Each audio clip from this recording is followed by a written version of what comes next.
Здравейте, уважаеми зрители! Вие сте с предаването конкретно, YouTube каналата на Поглед Инфо. Аз съм Георги Стамболиев и за мен е особено голямо удоволствие, че днес имаме гост такъв какъвто е Саймън Ципис. За част от вас, които все още не сте гледали негови анализи и негови интервюта, макар че Мартин Кръбовски вече направи, мисля, 2 с него, той е световен експерт по международни отношения, киберсигурност и може би най-важното национална сигурност. За мен е голямо удоволствие to say hello and welcome in our studio. Hello, thank you for inviting me. Well, as a first conversation together, I want to start with summarizing some of the things that I have saw during other interviews that we have given. And my first question will be, are we at the end of one of those 100 years old games, or we are in the beginning or in the middle of one of those games? We are in the middle of this 21st century new global game, and I spoke before in my previous interviews about the other two games which we experienced in the 19th and the 20th centuries. There are a few things which are in common in all these 100-year games. There are always two sides. One is acting and the other is reacting. This is the main issue, and usually we call it Anglo-Saxon establishment. They act, and all the other countries, they are compelled to react. So who actually initiates this game, and he is acting, and others must react. From the very beginning, they are in a losing position because they are reacting. So who initiates this game, he is capable of managing this game. So he's in leading position. Exactly. So during the 19th and the 20th centuries, the main initiator of these global wide-scale games, geopolitical, religious and economic games, were the Anglo-Saxons. When I say Anglo-Saxons, many ask, what do I mean? Well, in this word, the answer is in this same very word. Anglo is British, English, Saxon, Saxonia is Germany. So it's some kind of a combination of cultural and traditional. We can say ethnicity, but it's not exactly would be correct, but it's a civilization. Civilization of mostly Western or characterized in most of the times by Western nationalities, core of which definitely the British, and its combination between the British and the Germans. Now, today, this border is very, very blurred because today's game is much more aggressive than the previous ones. And the most important element is it leaves much lesser chances to other players on this chessboard. I will explain it in a minute. To give you a quick historical reminder about the 19th century, the British acted almost solely without any opposition in global geopolitical world affairs. Alfred Milner, Cecil Rhodes, these are some of the most well-known names of imperialists, which aggressively promoted and very actively promoted the British Empire.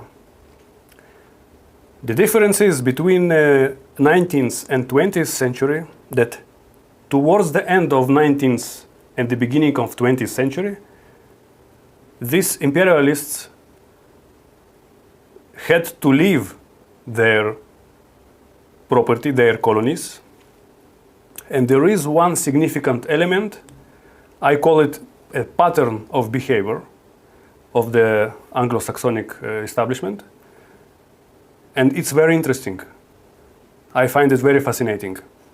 They always manage to leave behind an anti-system for the system they are living. Anyone can ask me or tell me any British colony, and I can prove that after the British left this colony, they maintained an anti-system. They leave a state, they also leave there an anti-state. If they leave a region, they always leave behind them an anti-region.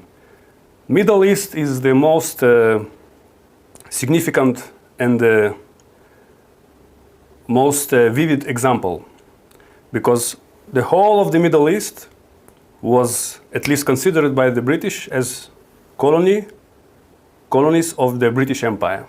You can name any colony. South Africa, they left when they were leaving South Africa.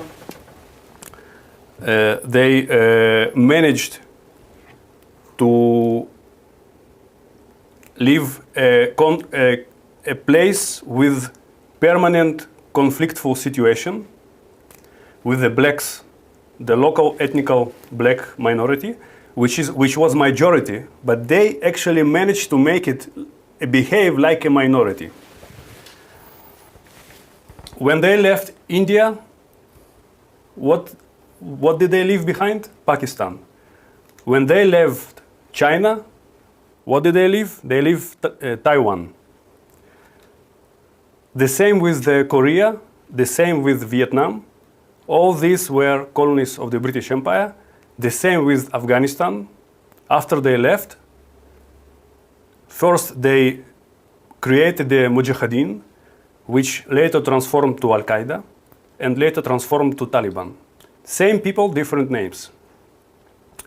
When they left Palestine, which later became the State of Israel, they left an anti-Israel, which is Gaza, and the refugee camp, which is today called Gaza, and then terrorist organization, which is called Hamas.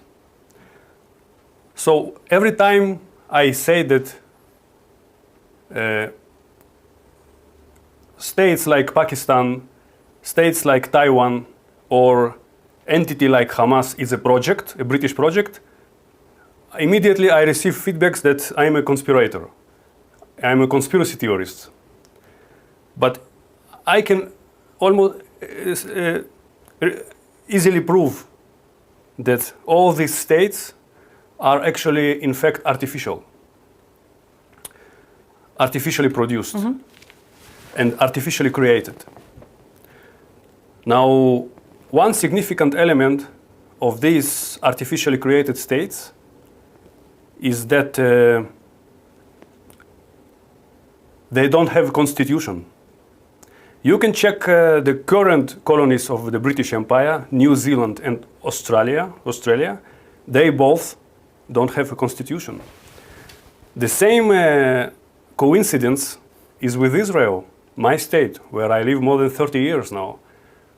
Israel has no constitution. From the very beginning, never had a constitution. This makes a major problem for Israel, especially today, because the only thing which is above government, we have a high court, which is now the current government, the right, sometimes right radical government, tries to abolish the high court. So any state, you can pick up any state on the map. If they don't have a constitution, they always have internal domestic problems.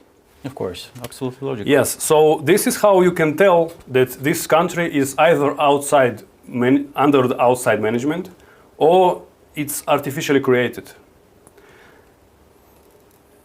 And the second global geopolitical and geostrategic game began at the beginning of the 20th century, in 1914. I actually put this as a sign of the end of the previous game. 1914 was the beginning of the First World War and the end of imperialism in conventional meaning, imperialism, because the imperialism is still persists, but it's with other elements. It's not with the military power, but with the economic power and soft power. With a new mask. Yes, basically it's the same, but with different look. So the second 100-year game, in the middle of this game, was the Cold War, which this rivalry was based on ideology. The West against the socialist camp or socialist bloc. The interesting element in this Cold War was that some states actually could afford to be what was called a non-alignment. So they didn't pick neither West nor the socialist bloc. One striking example is Romania, which was considered as a non-aligned state. He actually made the choice. He is not with the Soviets nor with the West. And there were some other countries in the South Africa, South America, and even in some countries of Africa, which actually choose to be non-aligned. Today, in this 21st century game, non-alignment is a luxury. You cannot afford to be non-aligned because nobody will let you. Today you either with the West or with the East. When did this begin, or when did this became clear for me? After a very significant sentence which was said by the George Bush the Jr. after 9/11, when he told this sentence, you either with us or you with the terrorists. So there is no choice, and no state can pick a side. You either with us, with the West, or you the bad guys. Yeah, if you're not with us, you're against us. Exactly. So enemy needs to be very specifically clear. He didn't leave any choice to nobody. He didn't leave any choice to anyone. He was the president of the United States, and he basically said that you don't have choice anymore. You either with us or with the bad guys. Was that because terrorists cannot be good guys, so they are bad. Was that the beginning of the third game, or there is a other thing that happened? One of the elements of this new global game is the war against international or world terrorism after 9/11. However, I think one of the main events, global, significant events of the 20th century was the dissolution, the collapse of the Soviet Union. However, the new game couldn't begin immediately after the collapse of the Soviet Union. The West had to make a cleansing. He had to clean all the former allies of the Soviet Union. He began to invade Iraq. They killed Saddam Hussein, which was an ally of the Soviet Union. They invaded Libya. They tried to invade Syria. There were war in Yugoslavia. They disillusioned the Yugoslavia. They broke up Czechoslovakia. Now it's Czechia and Slovakia. For the next 30 years, after 1991, when the Soviet Union broke up, what they began is the preparation works to eliminate and to destroy not only the Soviet Union, but its allies. Which were small and which were weak. Okay, just one moment from Bulgarian perspective. Here we didn't have any war, but the disaster that happened in our economy, in our society, is this example for non-war but still destroying allies of the Soviet Union? This is your punishment for trying to be non-aligned. Remember, I Yep. told you that non-alignment is a luxury. So they will not leave Bulgaria alone before Bulgaria, and sooner or later you will have to make a choice. And they are doing everything in their possibilities to make you align with them. Also, Russia, which is today, it's not correct to call it solely Russia, because Russia is already a part of Euro-Asia, Euro-Asian bloc, which includes the states of BRICS, Brazil, India, China, South Africa, Iran. And when you speak about Russia, you always have to think of Russia as a part of the Euro-Asia. Because you can easily defeat, probably not military, but psychologically, geostrategically, and geopolitically, you can defeat Russia. And in 21st century, the Russian leadership understand that alone they cannot stand this pressure of the global West. So let me go a few steps back. Okay. After this cleansing, after this preparation work, the new game began. In my opinion, from my point of view, now they began the offensive, the act against Russia. So Russia now has to react. The West is active, Russia is reactive. So what did I just said? From the very beginning, they are on the losing position. When was, from my point of view, the beginning of this new game? It was in 2014, the Maidan revolution or the coup d'état in Ukraine. So this was the beginning of action The whole part. towards Russia. So they finished with the Soviet Union, they put a V. They finished with most of their allies, they put a V. And now the new game beginning to attack and to try to avoid the creation of the global East, or today some experts call it the global South. And the West, what we know as the West, it's a global North. Actually, you can say that because most of the countries of the Western Hemisphere are mostly northern countries, and most of the countries who are allied together, China, Russia, India, Iran, they are on the south. But if you consider that Australia and New Zealand is even more on the south, so it would be, I call it the global West against the global East. You can also say the global North against the global South.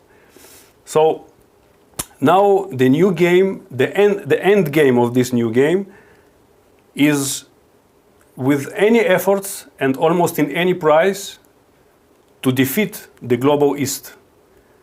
And one of the strategies is to activate these anti-systems, anti-states, which were created in the previous game of the 19th century. What do we see today?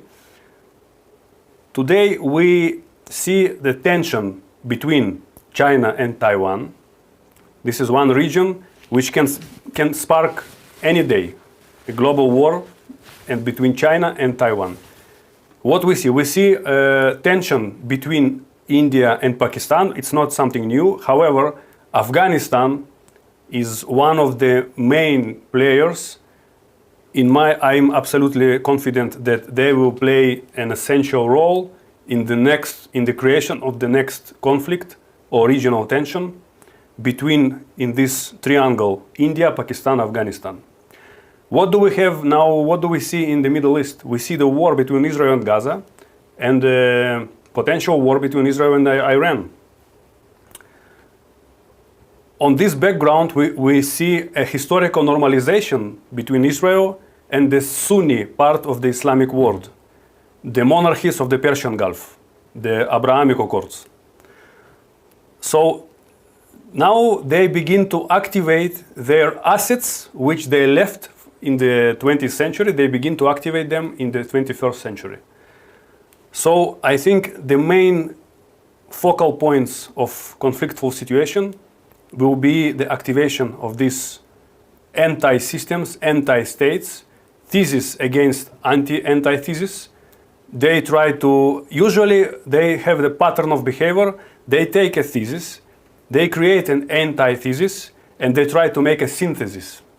This is the pattern, this is one of the patterns of the Anglo-Saxon behavior in their foreign conduct. Okay, but forgive me, but I'm not understanding why. Why do they need this game? Why do they need a war against East? I mean, why they need to act proactively and to make everything possible to leave traces centuries ago and to activate them in specific moments of the future, in order of what?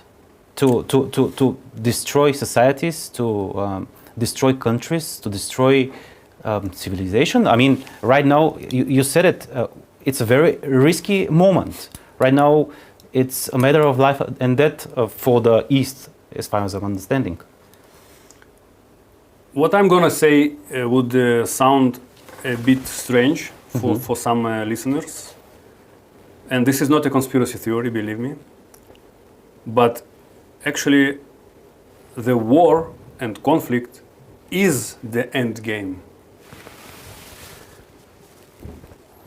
In past, many scientists, political scientists, experts, when they were analyzing situations, they actually came from the perspective that the war is only an element, or war is a tool or an instrument to get to peace. Do you remember how did they call the First World War? The generals of France, the British, the Russians, the generals were telling their soldiers, we are going to war which will end all wars. This did not happen. No. Now, going back a bit, many experts consider war as only a tool, only an instrument, and temporary. The problem is that from the Anglo-Saxon point of view, the state of war is not temporary, it's a permanent state. So the goal is war. They consider war, conflict, as a permanent state of human nature. So for them, if there is no war, it's a crisis. For other people, if there is no war and there is a peace, it's a benefit.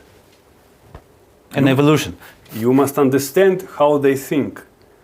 For them, actually, the absence of war is a crisis. The opposite for the other half of the planet. The other people, mostly in the East Eurasia, they consider the absence of war is a good thing. We have peace, we have economic development, we have stability, we can have families, we are sure for tomorrow we can have children. However, for the other part, absence of war is a crisis. They consider war and conflict as a permanent element of human nature. Now, this might sound a bit strange, I understand. This can even bring some people to cognitive dissonance, but when you consider that the war is the end game, and all the elements, instruments, and tools and provocations, they are only methods to get to the end game, to get to the final goal, which is war. I know that this might sound a bit strange, but if you look at this from this perspective, you might understand many things and many events which are going on the geopolitical theater, geopolitical stage. The war is the end game, and now I will sound as a real